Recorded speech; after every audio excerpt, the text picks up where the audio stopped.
Okay, magandang umaga po mga ka-Israel. Nandito na po tayo sa ating likod bahay. Kagabi po may masamang nangyari po sa amin dito kasi lumindol po dito. Napakalakas, 6.1 magnitude po ang ating lindol. Nako, salamat sa Diyos at wala naman ditong nasira sa mga bahay-bahay po. Salamat po sa ating Panginoon dahil niligtas po tayo sa mga pangyayari o trahedya sa araw na iyon. At dito sa likod bahay mga ka-Israel ay yung kulungan ko lang dito na sira na, yun lang ang natumbayan ko. Ipapakita ko sa inyo, natumba po siya. At siyempre, natumba po yun. Wala na po tayong paglagyan na ating mga alagang manok. At sa araw na ito ay gagawa po tayo ng kulungan. Dito po sa ating isang kulungan, yan, hindi pa kasi yan naayos, hindi pa natapos at yan ang gagawin ko ngayon, tatapusin natin yan para mailagyan po tayo ng ating mga manok. Konting ayos lang to, okay na. Kaya magsimula na po tayo mga ka-Israel. Kukunin ko muna itong mga pintuan.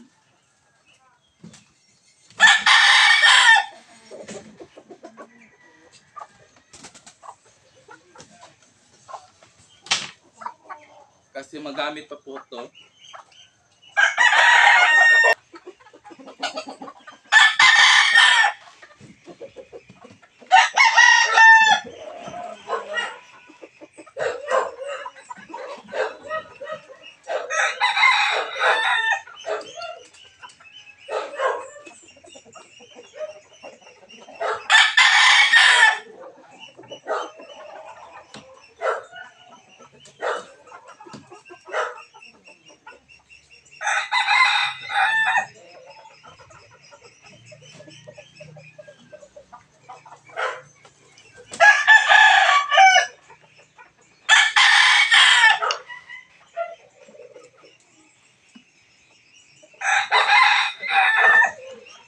Ito kasi mga kawayan ay gagamitin pa natin to.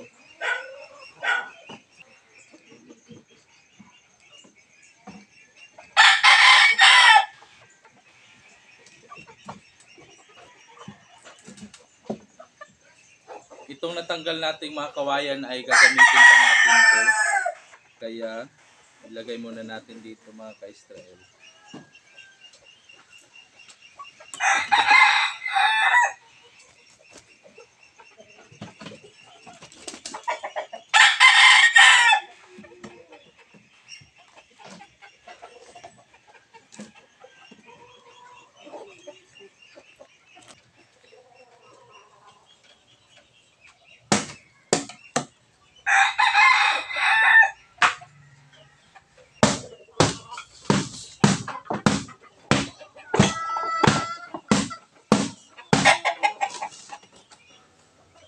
Po, natanggalan natin.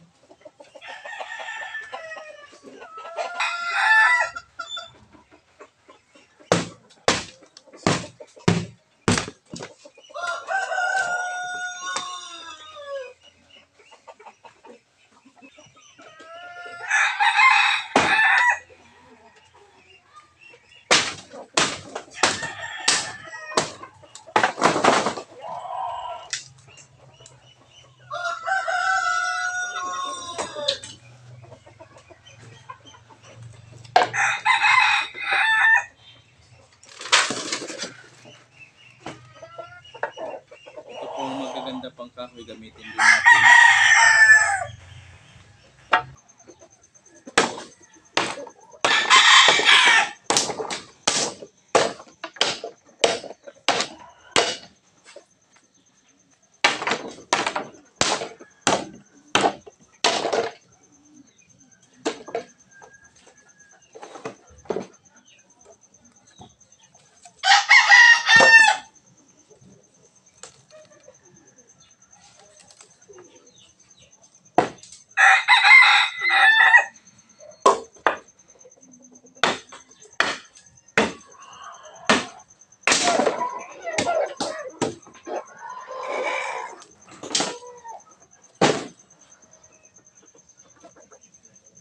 Kinasira na natin.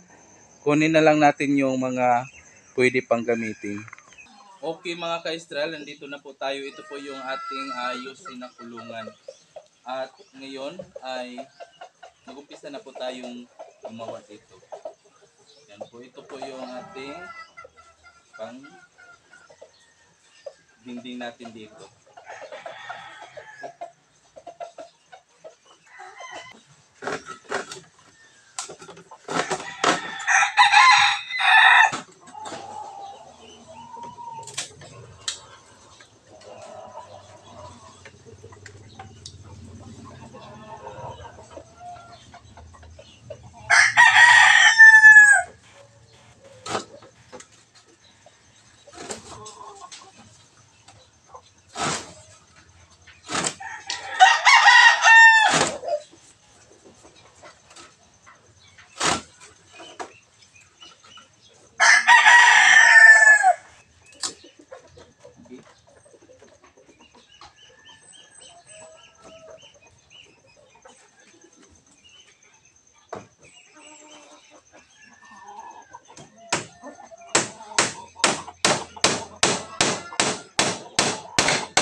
Okay mga ka-Israel, ito po yung kawayan natin na tanggal kanina. Ilagay na natin dito. Itong meat na to, hindi na lang natin tanggalin. Lagay lang natin dyan, ganun. Yan.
At itong pintuan naman ay dito natin isukat.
Okay guys, isukat naman natin dito yung pintuan. Yan.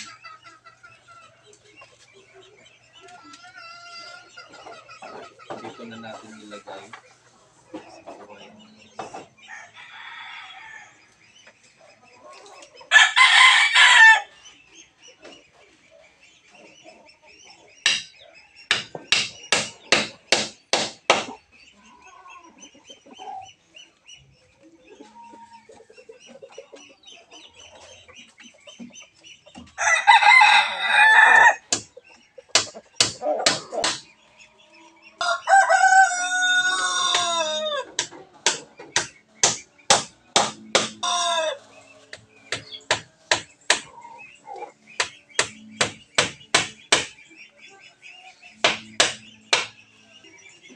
Okay na yan kasi matanggal.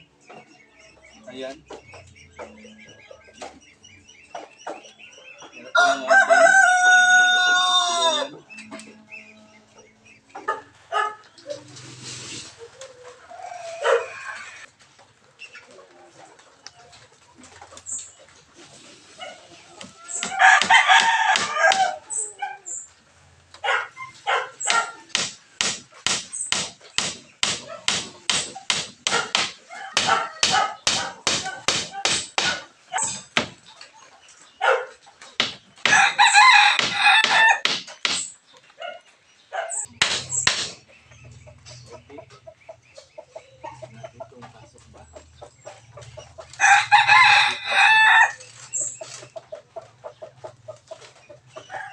Dito naman sa baba.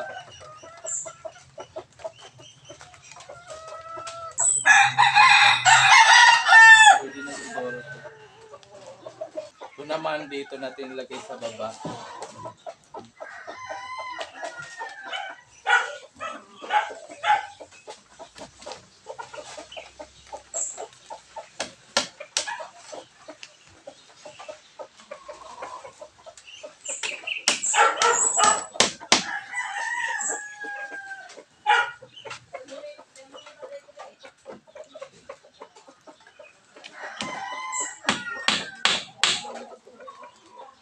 Okay. Sukat muna natin yung pintuan. Okay ba? Hindi magkasya. Kaya babaan muna natin.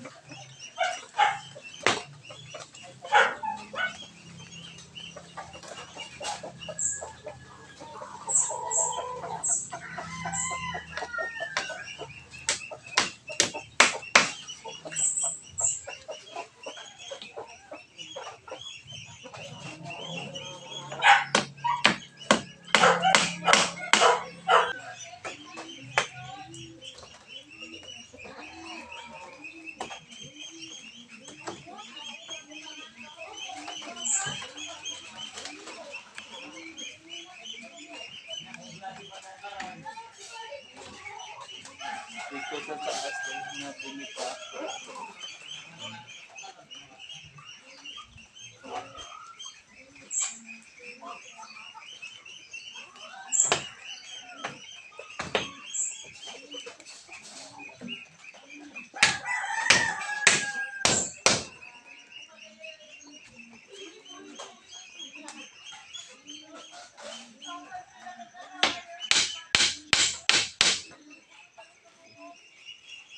I-try natin.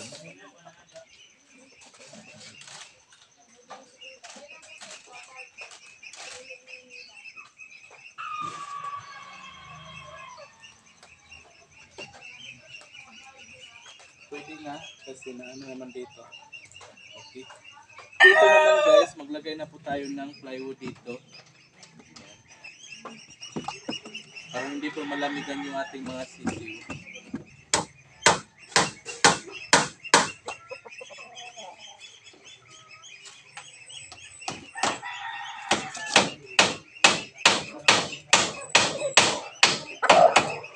Okay guys, patapos na po yung ating nagawang kulungan. Ayan na po ang ating kulungan na bago. Hindi pa tapos kasi wala pang atip dito. Yan po. Papalitan pa kasi yan ng yero. Wala po tayong budget. Ganon, magtyagaan na lang natin to. Yan. Basta't mayroon tayong malagyan na bago. Hanggang dito na lang po yung ating trabaho ngayon. Kung nagustuhan nyo naman ang aking video na ito, huwag naman ninyong kalimutan mag-like, comment, subscribe, click notification bell para updated kayo sa bagong upload kong video. At hanggang dito na lang. Maraming salamat po sa inyo. Bye-bye!